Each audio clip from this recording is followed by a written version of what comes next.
Good afternoon again, everyone. Welcome to another episode of Spilling Tea. I'm your host, Tiffany Daniels. We are going back to that horrible world known as the JRC, but before we do the usual disclaimers, and while you're seeing this change in scenery, that's because the computer was about to die and I had to get it on the charger. All right, to the disclaimers. If you're unfamiliar with the Stop the Shocks campaign or the campaign against the troubled teen industry, you're going to find all the pertinent links right there in the description box. Please, in particular, take note of the article written by NeuroClastic, a small non for profit started by autistics for autistics. In it, they interviewed over 800 ABA professionals in regards to the JRC's so called behavior modification program. The Judge Rotenberg Educational Center doesn't want you to read that article so much. They threatened NeuroClastic with a defamation lawsuit if they did not remove it from the website.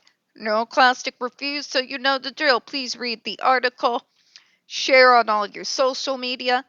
Also included is NeuroClastic's public statement in regards to the defamation lawsuit threat, as well as a link to their GoFundMe. We are crowdfunding just in case the JRC ever actually does see through with their threat. Sorry. Trigger warning 1. When we discuss places like the Judge Rotenberg Educational Center or Agape Boarding School for Boys, you're going to hear vivid descriptions of and catch clips of surveillance footage of people with mental health issues and disabled people being tortured and abused. If you got young children present, please make sure to utilize your headphones. Trigger warning 2. This channel is marked not for kids for a reason. We use profanity on occasion and speak on dark subjects. If your child is 16 and younger and they are watching this, very obviously, parental supervision is very much advised. All right, where we left off, impact on individuals. Finally, we get to those who are the ones that are actually being directly we're getting to the folks that are actually having to deal with this device. Sorry, folks, I'm a little tired. For the 51 individuals currently subject to the device, costs to them would vary depending on how quickly they adjust to alternative care program and whether for the individual the alternative care program provides equivalent outcomes to the device. Okay, I need somebody to explain to me like I'm 5 why the kid has to swallow the costs.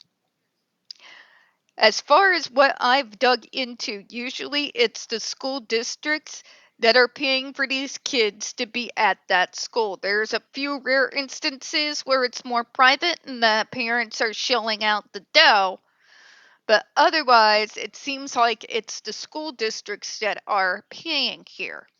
Are you telling me this is going to have to come out of the abused kid's wallet?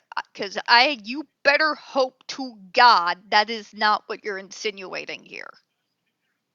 You better hope to God that's not what you're insinuating here. The JRC purposely target people from poor communities because they know these people won't have the funds to be able to fight them later. Okay? The school district can eat the costs. The JRC can eat the costs. All the people that have conspired to leave these kids in this bad Disney acid trip from hell should eat the costs. We should not be victimizing again the kids that have already been traumatized through no fault of their own, but through the actions of others. Seriously? Let me go on reading. Hopefully, I'll be proven wrong and I can eat my words. If, for example, self-injurious behavior changes with alternative therapy, an individual may incur some cost for the alternative treatment. Who the hell does the billing in Massachusetts? I mean, out here, even when I would have to switch treatment when I was on Medicaid, Medicaid ate that cost. I didn't have to pay a dime. The only thing I had to swallow was my $20 a month for my own medicine. I hope that's what you're referencing here. Because if you're referencing that this has to come out of their pockets to go to a program like Burl or ARC, that's pretty monstrous. That is a way to punish kids who have already been unjustly punished. You gotta be kidding me here. Seriously? Progressive state my ass. If my GOP hellscape of a state can at least put forward the money through Medicaid or other programs to cover the kids, the young adults, and the elderly out here to where we're not having to eat the cost of expensive therapies, why the hell is something similar not in place in Massachusetts? What is going on over there? I may have to do some digging on that because holy crap, what the hell is wrong with you? Progressive except when it comes to disabled people, right? Right?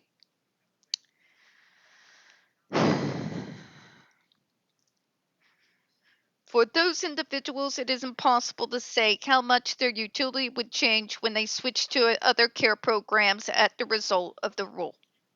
So the fact that you are making already traumatized kids having to eat some of the cost of being sent to an alternative program, something that would have never had to be done, by the way, if other people in their lives had actually done things properly.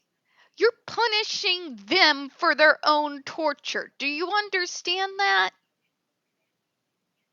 You are financially penalizing them for something that was completely and utterly out of control. And what makes me even more nuts about this is that they know that. They have said the kids did not consent to this, so why are you making them pay for it? Why are you making them pay for it? The JRC should be having to cover the costs of them switching to other residential or community-based programs. I know you have Medicaid and Medicare out there in Massachusetts. Where the hell are they? What about these school districts that just randomly sling these poor kids into these programs and then never get in touch with them again? Why aren't they having to incur some of this cost? Why are we penalizing literally the damn survivors? Yeah, I'm going to have to do some digging because, quite frankly, that is absolutely monstrous. Penalizing the poor kids who got no choice in the matter, no choice at all, were led like lambs to the slaughter to this hell house, and telling them now, because we're getting rid of the device used to torture you, now you're going to have to fork up some dough to get you into a sane program. It's absolutely insane. That is insane, FDA. Do you understand the words coming out of my mouth? That is insane. That's infuriating. It's also it's a form of victim blaming. You know? If there is an additional cost to switch these kids to other sane facilities, the JRC and the school districts, those who came together to create this situation in the first place, should be the ones to fork out the money to cover it. It should not be the poor kids that, remember, are targeted from poor communities by the JRC for a reason. going to go ahead and close on that because I'm going to blow a gasket and I don't really want to do it on YouTube. We don't get very many views on this channel. The few that we do tend to get removed from time to time. You know the drill, folks. Please don't forget to hit the like button, hit subscribe. Don't forget to hit the comments. I appreciate your time. And as always, folks, we here at Spilling Tea hope you have a good one. I'm going to go hit the weights or something. Beat up the freaking exercise ball. That's infuriating. But bye, everyone.